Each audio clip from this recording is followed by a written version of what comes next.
Ayodhya case में अगली सुनवाई 29 जनवरी को होगी। सुप्रीम कोर्ट की नई बेंच अयोध्या केस की सुनवाई करेगी। आज सुनवाई के दौरान मुस्लिम पक्ष के वकील राजीव धवन ने जस्टिस यूयू ललित की बेंच में होने पर यह कहते हुए टिप्पणी की कि वो 1994 में इसी मामले में वकील रहे हैं, जिसके बाद जस्टिस यूयू ललित ने खुद को बेंच से अलग कर लिया। अब chief justice Ranjan Gogoi Ayodhya case पर नई बेंच बनाएंगे और संविधान पीठ ही अयोध्या केस की सुनवाई करेगी।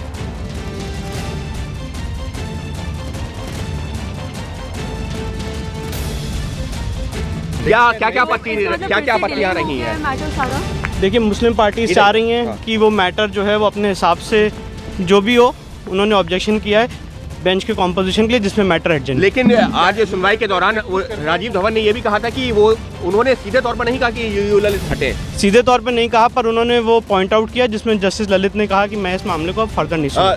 जजेस के बीच में आपस में सलाह मशवरा भी हुआ था इसी चीज को लेकर के। हाँ, सलाह मशवरा हुआ था और जस्टिस ललित ने डिसाइड किया कि वो मैटर को फर्दर नहीं सुनेगा। 29 तारीख को क्या होगा? एक नई बेंच फिर से नई बेंच बनेगी और कोर्ट ने ये भी डायरेक्ट किया रजिस्ट्री को कि वो मैटर जो ट्रांसलेशन अभी भी पेंडिंग है उसको कंप्लीट करे। इसका क्या मतलब है? ये जो डॉक्यूमेंट्स रजिस्ट्री से मांगे गए हैं उसका क्या मतलब हुआ? क्योंकि 15 ट्रैक में सील्ड रिकॉर्ड है तो कोर्ट खुद चेक करना चाहती है कि क्या ट्रांसलेशन हुआ है कि क्या नहीं हुआ। लीगल सर्टिफिकेट आ गया। जस्टिस यू ललित साहब पूर्व मुख्यमंत्री कल्याण सिंह के केस में एज एन एडवोकेट अपीयर हो चुके थे। तो एक एडवोकेट ने सवाल उठाया कि जब ये पक्षपाती हो सकते हैं, इसलिए इनको बेंच में न रहने दिया, तो ही हिमसेल्फ विड्रॉ अपने को उन्होंने विड्रॉ कर लिया। ठीक है, ओके, मैं नए दस्तावेज भी मंगाए गए। नहीं, कुछ नहीं कहा। ये कहा कि सब कुछ हो चुका है, लेकिन फिर भी हम अपनी रजिस्ट्रेशन कंफर्म करेंगे। May it be take time कि फिर थोड़ा समय हो। आज चीफ जस्टिस के साथ जो बेंच बनी उसमें दो बातें पॉइंट आउट हुई। एक तो ये बताया गया कि जस्टिस ललित साहब को पहले 97 में कल्याण सिंह के मैटर में अपीयर हुए थे, तो कोर्ट को सिर्फ बताया गया, किसी ने एतराज़ नहीं किया। जजेस ने खुद मशवरा किया। ललित साहब ने कहा कि शायद उनका इस बेंच में कंटिन्यू रहना मुनासिब नहीं है। नहीं रहे, हम लोग कुछ कह नहीं सकते। तो चीफ जस्टिस ने कहा कि ये राय है हमारे बुजुर्ग कुली की और खुद ललित साहब की, he does not want to continue. दूसरा पॉइंट उनको बताया गया कि ये हम लोगों की तो था चीफ जस्टिस बना सकते हैं, लेकिन जुडिशल ऑर्डर में चूँकि चीफ जस्टिस की बात आई है तो प्रॉपर होगा कि चीफ जस्टिस साहब इसका नोट ले लें। तो उनका ठीक है, मैं नोट ठीक है, उन्होंने ऑर्डर लिखवाया और ऑर्डर में लिखवाया पूरी ये बात कि सुप्रीम कोर्ट के रूल्स में चीफ जस्टिस को ये पावर है कि वो किसी मैटर को 2 जजेस को, 3 जजेस को, 5 जजेस को जैसा चाहे वो बनाए। कल्याण सिंह के केस में अपीयर हो चुके हैं इसी इशू के ऊपर में, तो हमने ये बात कही कि चूंकि वो एक बार अपीयर हो चुके हैं, इसलिए ये बेंच में ऐसा आदमी होना चाहिए जो इस किसी पक्ष को अपीयर ना हुआ हो। तो कोर्ट ने इस गलती को मान लिया और ये कहा कि हाँ ठीक है, और जस्टिस ललित ने भी कहा कि हाँ ठीक है, वो इस बेंच में नहीं रहेंगे। तो ज़ाहिर है कि अभी 29 को अभी बेंच दोबारा बनेगी, उसके सामने ये केस पेश होगी। दूसरी बात ये कि आज कोर्ट ने ये बात भी कही है कि चूँकि ये बड़ा कॉम्प्लिकेटेड केस है, इसमें 8000 पेज का जजमेंट है लखनऊ बेंच का, 42,000 के डॉक्यूमेंटेशंस हैं इसके अंदर, और इसमें पार्टियों ने डॉक्यूमेंट का ट्रांसलेशन किया है, अरबी में, गुरुमुखी में, सब में था, तो उसका ट्रांसलेशन पार्टियों ने किया है। तो कोर्ट इसकी ऑथेंटिसिटी भी चेक करेगी। तो ये इससे आज की इस बात से स्पष्ट हो गया है कि कोर्ट बहुत संजीदगी के साथ में सीरियसली इस केस को टेकअप करना चाहती है। चलेंगे सीधा, हमारे साथ 2 सहयोगी इस वक्त जुड़ चुके हैं। एहतशाम खान इस वक्त सुप्रीम कोर्ट से बाहर से मौजूद है और साथ ही साथ हमारे साथ अजीत सिंह अयोध्या से हैं। एहतशाम, पहले आप ही के पास आना चाहूंगी क्योंकि 2 बातें। पहली बात तो ये कि जस्टिस यूयू ललित को हटना पड़ा है, उन्होंने खुद ही अपने विवेक पर कहा कि वो नहीं इस बेंच का हिस्सा रहेंगे। अब दूसरी बात ये कि जो 29 तक सुनवाई चली है, और तीसरा ये कि रजिस्ट्री के डॉक्यूमेंट्स का ट्रांसलेशन भी होगा। क्या इतने समय में ये सब हो जाएगा?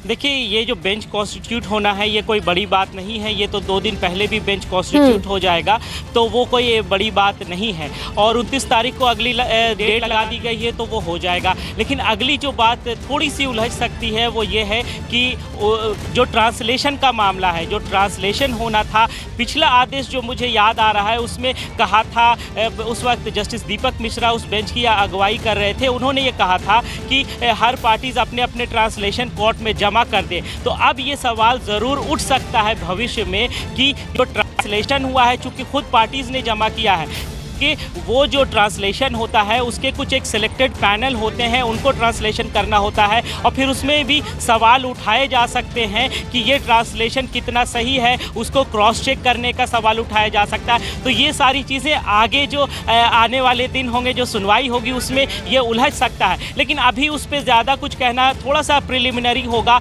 अब 29 तारीख का हमें इंतज़ार करना पड़ेगा। 29 जनवरी को ये तय हो जाएगा कि हाँ, इस मामले की कैसे सुनवाई होगी, रोज़ाना सुनवाई होगी या हफ्ते में कुछ खास दिन होंगे या जो दूसरे आम मैटर्स हैं उसके साथ सुनवाई होगी। तो ये सारी चीज़ें, इसके लिए हमें 29 जनवरी का इंतज़ार करना पड़ेगा और ट्रांसलेशन पर भी रिपोर्ट रजिस्ट्री सौंपेगी कोर्ट को। उस दिन देखना होगा कि जो रजिस्ट्री है वो ट्रांसलेशन को लेकर क्या रिपोर्ट देती है, क्या उनके मुताबिक सारी चीज़ें इकट्ठा हो गई हैं, सही हैं, ट्रांसलेशन सही हुए हैं, उनकी ऑथेंटिसिटी में कोई दिक्कत नहीं है। तो ये सारी रिपोर्ट जब उनकी आ जाएगी तब फिर ट्रांसलेशन पर भी आगे बात हो सकती है। लेकिन ये आने वाले दिनों में हो सकता है 2-4 हियरिंग के बाद ये पेच उलझे। फिलहाल 29 तारीख को ये कम से कम एक तय हो सकता है, एक खाका बन सकता है कि बेंच में कौन लोग होंगे, कब सुनवाई होगी, कैसे सुनवाई शुरू होगी, पहले कौन बोलेगा, किसको कितना वक्त दिया जाएगा। तो ये जो आज होना था वो सारी चीज़ें अब 29 जनवरी को होंगी और उसके लिए हमें थोड़ा इंतजार करना। यानी आज की जो तस्वीर थी, यानी 10:30 से पहले जिस वक्त कोर्ट बैठा था, उससे पहले के जो हालात है बिल्कुल वही बरकरार रहेंगे 29 तक भी। तब इंतजार रहेगा हमें। एहतशाम रहिए। अयोध्या से हमारे साथ अजीत सिंह जुड़ चुके हैं। अजीत, ये बताइए, क्योंकि अयोध्या की जनता को भी इंतजार है और मामला, जब भी ये सवाल उनसे पूछा जाता है वो हमेशा ये कहते हैं कि मामला इतना लंबा हो गया कि इसके पीछे अयोध्या का विकास हो ही नहीं सका। यानी अयोध्या पूरी तरीके से सियासी झूले में ही झूलती रही है। क्या अभी भी लोग यही मानते हैं? बिल्कुल नवजोत, यही बात लोग मानते हैं और आज तो संत खासा नाराज है बीजेपी से भी, सरकार से भी, कि हर बात पर वो बात करते हैं लेकिन राम मंदिर पर नहीं बात करते। तो बहुत सारे संत भी हमारे साथ मौजूद हैं। हनुमानगढ़ी के महंत हैं राजू दास, जो लगातार राम मंदिर के मामले को उठाते रहे। क्या लगता है कि अब 29 जनवरी को सुनवाई टल गई है? देखिए, मैं आपको पहले से भी कहता आ रहा हूँ कि विश्वास तो है लेकिन भरोसा नहीं है उच्चतम न्यायालय पे, क्योंकि मैं उच्चतम न्यायालय का सम्मान करता हूँ। हिंदू सनातन धर्म के मानने वाले 70 वर्षों से उच्चतम न्यायालय के ऊपर भरोसा हम लोग करते आए हैं, ऐसा नहीं भरोसा नहीं करते। लेकिन उसमें भी राजनीति घुस गई। अभी मुस्लिम पक्षकार ने कहा कि 5 जजों में एक भी मुसलमान नहीं है, इसके नाते इस बेंच को खारिज करके उसमें एक मुसलमान भी लाया जाए। ऐसा कहने पे जब उच्चतम न्यायालय उसकी बात को मान लिया तो समझिए कि दबाव में उच्चतम न्यायालय चल रही है। नहीं तो दबाव में नहीं होती तो लगातार मुकदमे की सुनवाई होता। अभी जो 29 को जो उन्होंने समय दिया उस पर उन्होंने ये भी तय नहीं किया। कल्याण सिंह के वकील थे, इसलिए उस जमाने में 1994 के केस में, इसलिए शायद उन्होंने अपने आप को अलग किया जस्टिस ललित ने। देखिए, 70 साल से तो यही तो कर रहे हैं, कोई न कोई पेज फंसा दे रहे हैं। ना वकील चाह रहा है, ना मुस्लिम पक्षकार चाह रहा है, ना कांग्रेस चाह रहा है। लेकिन जिससे उम्मीद थी भारतीय जनता पार्टी से कम जैसे अभी कल उन्होंने एक बिल को पास किया, उसी प्रकार ऑर्डिनेंस लाए होते, बहस कराते, राष्ट्रपति महोदय मोहर लगा देते, काम हो जाता। तो सरकार भी तो नहीं चाह रही है। सरकार शुद्ध रूप से मोदी जी से आपके चैनल के माध्यम से निवेदन करना चाहूँगा और अल्टीमेटम देना चाहूँगा कि वो हिंदुत्व के नाम पे, विकास के नाम पे वहाँ तक नहीं पहुँचे, हिंदुत्व के नाम पे वहाँ पहुँचे और राम जी के नाम पे उनकी पार्टी वहाँ तक सत्ता में आई। तो राम के बिना विकास कतई संभव नहीं है। तो जब राम जी साथ में रहेंगे तभी विकास आपका चल पाएगा, नहीं तो हिंदू जनमानस आपको नीचे कर देगी। तो क्या सोच रहे हैं आप, संतों का क्या कदम होगा अगला? संतों का कदम, संतों तो ज्यादा आक्रोशित हैं। आज के बाद संत मुहिम बनाएंगे, क्या करना है। संत ये चाहते थे कि उच्चतम न्यायालय के द्वारा ही मंदिर का निर्माण हो, लेकिन जो ताकत, जो अधिकार अगर न्याय के द्वारा नहीं मिल सके तो उसको ताकत के बल पे लेना चाहिए। ये साधु संत का मानना है, साधु संत का कहना है। तो अब ताकत का उपयोग करके और राम जन्मभूमि मंदिर का निर्माण अब संभव है, नहीं तो कतई अब कोर्ट के ऊपर से भी धीरे धीरे भरोसा हम लोग का उठता चला जा रहा है। इसके नाते अभी एक पहल और है, अगर एक पहल पे वो कामयाब नहीं होते तो ताकत के बल पे राम जन्मभूमि मंदिर का निर्माण होगा। और भी संत हमारे साथ मौजूद हैं। बृजमोहन दास, क्या लगता है आपको तारीख पे तारीख?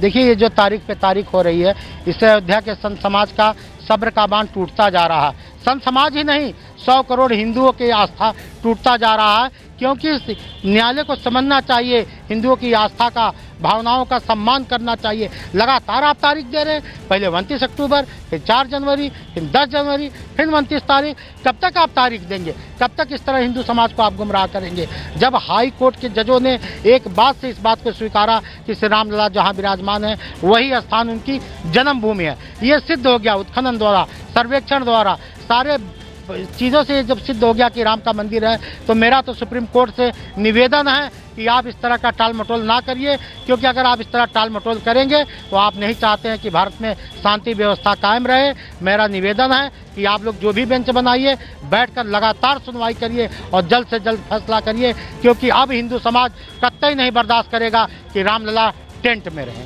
तो देखा आपने किस तरह संत नाराज है और उनकी नाराजगी बाहर आ रही है। साफ तौर पर बीजेपी को भी कोस रहे हैं और कह रहे हैं कि सुप्रीम कोर्ट से भी अब धीरे धीरे भरोसा उठेगा। तो लिहाजा संत समाज यही चाहता है, अयोध्या के लोग यही चाहते हैं कि इस मामले का पटाक्षेप और इस पर सुनवाई हो और फैसला है, जिससे लोग सियासत ना कर पाए। और विशेष तौर से संत अब अपनी नई रणनीति बनाएंगे।